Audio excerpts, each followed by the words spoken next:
What's going on, guys? It's your boy Scare Soldier back with another Borderlands 3 video, and in today's video we are going to be checking out our level 65 Terminator flak build. So without further ado, let's go ahead and check out the setup. So starting off in the gear section, look at that flak, guys. Look how beastly he looks. Kind of looks like a Halo character, low key. But anyways, starting off the gear, it's quite simple. You guys seen some of these guns before. So we have things like the Reflux, the Monocle, the Dakota, the Hellwalker. These are some awesome weapons to use. They're all proven. The Hellwalker is nasty now because they have buffed the base damage. The Doom gun is back. We also have the Dakota, which has a nasty fire rate and is extremely strong versus enemies.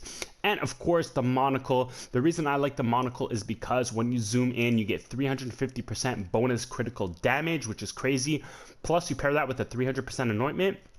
And with the way flak is set up with critical hit damage and all that stuff, this gun is going to be absolutely amazing for one-shots. Of course, there's a ton of other options of weapons when it comes to flak. There's a plethora of Jacob's weapons you can use, but these are some of my top favorites. Also for the anointment section, Reflux I like to use action skill N most of the time because again you're adding another element. The Reflux only comes in corrosive, so adding a different element to it is going to help it deal damage against different types of enemies. Monocle 300% simply to add to that one shot potential, and then of course the Dakota because this thing is obviously a beast, as well as the Hellwalker. So for the shield, guys, we are messing with the Frozen Heart shield because this is still the best shield in the game for flak in my opinion. Of course the stopgap is up there as well, but we are using the action skill start anointment because we're using racks, so racks are always going to proc that Nova, which instantly freezes enemies, which is good for crowd control. The Nova is also quite strong, so you're going to be getting full health every time you Nova enemies, so that's one way of getting health steal. And also we are going to be getting health steal from something else, and I'm going to show you with the augments. Then we have the Hunter Seeker. This is going to be good because it dots enemies very well since it shoots basically bullets at enemies, and that's going to help with the uptime of the Pearl of Inevitable. And also with the Pearl of Inevitable, it goes perfectly because we have a ton of weapons that are like times 10, times 7, and then we also have times 14. So it's extremely easy to get these stacks of damage. Now, also there's of course a brand new class mod in the game for flak, but this is Terminator flak, not a different build, which we will have. We'll also have Gamma Burst build for flaks. Don't worry about that, guys. We'll have all that on the channel. But we do have a Cosmic Stalker as well as Bounty Hunter for the setup. So whenever we go against bosses, we go with the Bounty Hunter. And when we mob, we do Cosmic Stalker. Now, some of the roles you're going to be wanting to look for is things like Jacob's weapon critical damage, assault rifle damage, shotgun damage. Things like that are all going to be extremely useful for you. Now, also for another suggestion for a shield, I do recommend you guys look for a one-shotter shield because this thing is going to be awesome for bosses. So make sure you have that as well because the Frozen Heart shield I would not recommend for bossing. I would simply recommend it for mobbing. But if you do want to also boss, you can use the stopgap with the action skill start anointment because you're going to be having that full immunity. So you can have that as an option as well for this build. Now, going on to the next setup is the skill tree. So pretty much all we changed in the skill tree right over here from the old build is we took out 5 points in Grim Harvest, and the Grim Harvest is beautiful. I really didn't want to do that, but I had to for this build because we get actually some more damage because of it.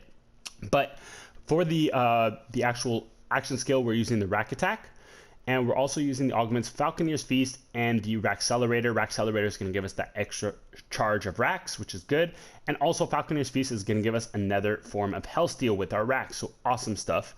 And of course, in replace of the Grim Harvest, we are going to be actually getting some back. So we're getting Persistent Hunter, which is going to give us the gun damage. So the gun damage from the Persistent Hunter, although is missing 3%, that the Grim Harvest would. If you had 5 out of 5 out of Grim Harvest, it would give you 15% gun damage. Persistent Hunter only gives you 12, but again, it's not too far off. Honestly, 3% difference is not huge. And then we're also getting pet damage, which normally the Grim Harvest would also offer us up to 35% with 5 out of 5 in it. So we're also getting some pet damage right back. So we made up for the Grim Harvest in some way. But now we're also adding essentially 40% gun damage extra to this build with Frenzy. Now, somebody suggested to me that I should put 1 into He Bites to help Frenzy proc even faster. So that's what we did. And why do I say 40%? Because when you have max stacks and the max stacks are 10 of Frenzy, you're getting 3.2% per stack. but also it's a hunter skill. So your Cosmic Stalker will be enhancing the damage buff of the frenzy. So you're actually going to be getting 4% per stack technically with the calculation. Now, lastly, with the green tree, guys, we are going to be just changing a couple things. So instead of 5 out of 5 in Rage and Recover, or actually last time we had none into Rage and Recover. Now that Rage and Recover works, we did want to still spec into it, but not 5 out of 5 because I do want to make DPS great on Flak as well. So I spec'd more into Overclocked. And because we have so many ways of actually getting our health back with the Nova, with the Racks, we have a ton of ways. So 2 points is more than enough in Rage and Recover, especially how fast Racks come back. So all we need is 2 here, so we can basically max out our DPS stats, which is awesome. And of course, since we have all the points spec'd into the green tree all the way to the bottom of the capstone, we can grab any augment as well if we do want to switch to fadeaway on the fly against a boss. So we do have that option as well, especially with Gorillas in the Mist. We have Persistent Hunter, which is going to increase the duration of Gorillas in the Mist. So it's all good from here. So this is what the setup is looking. Now, as for the pet, we are using the Jabber because the Jabber for me procs better frenzy than the Spider Ant. The Spider Ant does splash damage, and when the Spider Ant is occupied from an enemy coming close to him, the melee really sucks. So the Jabber is good because he has more fire rate, and also he moves a little faster than the Scorcher in my opinion. But that's pretty much it. So we're going to go ahead and check out some gameplay, of course, but before we do that, we're going to show you our beastly modifiers. We have Galaxy Brain, Healy Avenger, Drone Ranger, and Holy Crit. Holy Crit's great because, again, it's going to make the enemy head huge.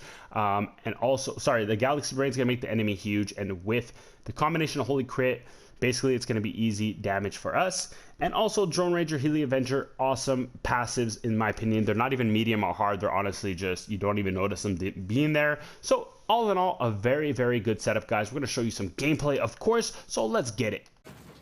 So the other cool weapon I want you guys to have for the Terminator Flak build is going to be either the King's or a Queen's Call, because if you guys look at my health, look what this gun is doing. Yes, exactly. Hellsteel. So you guys are going to be seeing right now, again, we're going to let this enemy damage us. Look at our health. As soon as we shoot, look at this, insta-full. This weapon has built-in Hellsteel, guys. One of my subscribers told me that it does, so that's really cool. So make sure you go ahead and farm Tyrene. Now we are going into the Maliwan takedown, guys, to show you the final product of the build. And we're going to show you first the monocle, because the monocle has that 350% bonus critical hit damage when you aim down sights, and you can see that it one-shots literally anything it shoots, as long as the enemy is of course at full health, because we do have a 300% anointment on it. But I love this gun because of that bonus 350% critical hit damage. Now we're going to be also showing a little bit of the Dakota. If you guys are not familiar with this build, it's all about crowd control and damage overall. So you see that Frozen Heart Shield going to work, the Dakota easily taking down enemies, and also with those flying enemies or invisible enemies, the Frozen Heart Shield will completely take them out of their element. So if they're flying in the air, guess what? They're going to be out of the air and easy targets to kill. Now we're also using a little bit of the Hellwalker and the Reflux. Of course, these guns are situational. When you see a huge group of enemies, I highly recommend you use the Reflux, because this thing is extremely strong, and you're about to see the full capacity of it in a second, because the Kraken is going to be coming very, very soon. Now the pet is also doing a good amount of damage for me, so that's good, because the pet is keeping that frenzy active, which is why I like the Jabber. But right here, you're going to see how insane the Reflux is, guys. Look at this. Boom, boom, boom. That's exactly why you want the Reflux for this build, because it's one of the best mobbing weapons for Flak in the game. So make sure you guys go ahead and get yourself that. And even against a single target, man, it's one shot and all that. So let's go ahead and check out the Valkyries. Alright guys, so we have the Dakota in action again, and I want to show you how powerful this thing is. Look at this against the Valkyrie. Insane. And keep in mind, this is kinetic with action skill and fire. So typically you want corrosive versus armor to do as much damage as possible, and you just see how crazy the Dakota is. Now also we're going to pull out the Reflux, because situationally we want to optimize every scenario, and we have a group of Valkyries together, and this is the perfect time to use a Reflux. And here we go, that is the result. Now again, you guys are going to see the Dakota a little more, as well as some of the other weapons, but I did want to talk about the shield a bit more. So The brand new shield being the Plus Ultra Shield is a lot of people's favorite right now. A lot of people are going crazy about it and all that stuff. But I did want to kind of bring people back down to earth and make them understand that having a high amount of health doesn't translate to high sustainment. Now, Mayhem 10 level enemies will destroy your health. I don't care if you have 100,000 health, 80,000 health, it does not matter. The enemies will obliterate you if you depend on your health.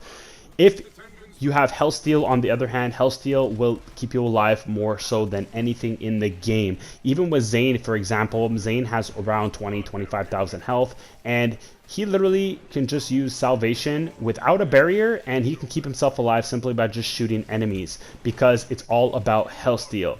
Even if you have 100,000 health, with no Health Steal and no Cryo Novas giving you health back, you will literally be dead in seconds on Mayhem 10. So do not rely on that shield. The only time, in my opinion, the Plus Ultra is amazing is on Moe's, because with her Bloodletter setup, with her Deathless setup anyway, she can convert all of that extra health that shield provides into more shields, which makes her have insane amount of shield capacity, which is way more tankier and a lot more sustainable, considering it's in the hundreds of thousands, like 400, 500, 600,000 shield capacity.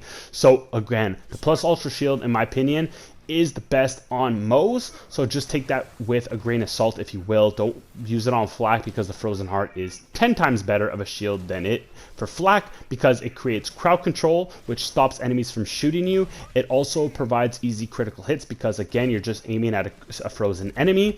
And finally, it gives you back health as well for Flak. So overall, the shield is great. Plus, the Novas do damage now, since they buffed the Nova shields and to scale them to Mayhem 10. So the Novas also do damage now. So all in all, the Frozen Heart is better.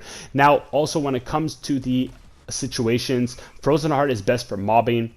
Now, when you're bossing, like you're going to see against Wotan, Wotan is not going to get frozen, only the upper half does, so the Frozen Heart Shield is not going to be good. What you want, because there's so many enemies during the Wotan fight, is also more survivability. Now, we didn't spec into the fadeaway setup for this, we just kept it with the racks, although we could switch over to the fadeaway with this build, because we have all of the skill tree filled out for fadeaway, but we wanted to stay true to the racks as well to show you guys that it's super strong. So we switched over to the stopgap shield with the action skill Start Anointment, and that was allowing us to literally just sustain a ton of damage, and of course it made it very easy to do the gunfight.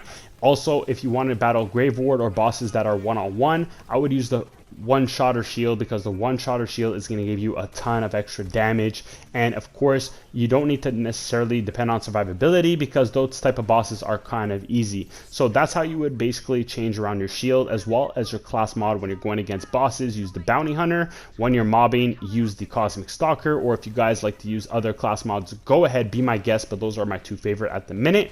And that's pretty much what I have to say for the tips of the build and everything. So we are going to be coming out with a Gamma Burst build. Do not worry, we have something insane in store for you guys. But I hope you enjoyed the Terminator Flak build. I hope all my tips helped you out. So I'll catch you in the next one. It's your boy Scare Soldier signing out. Peace.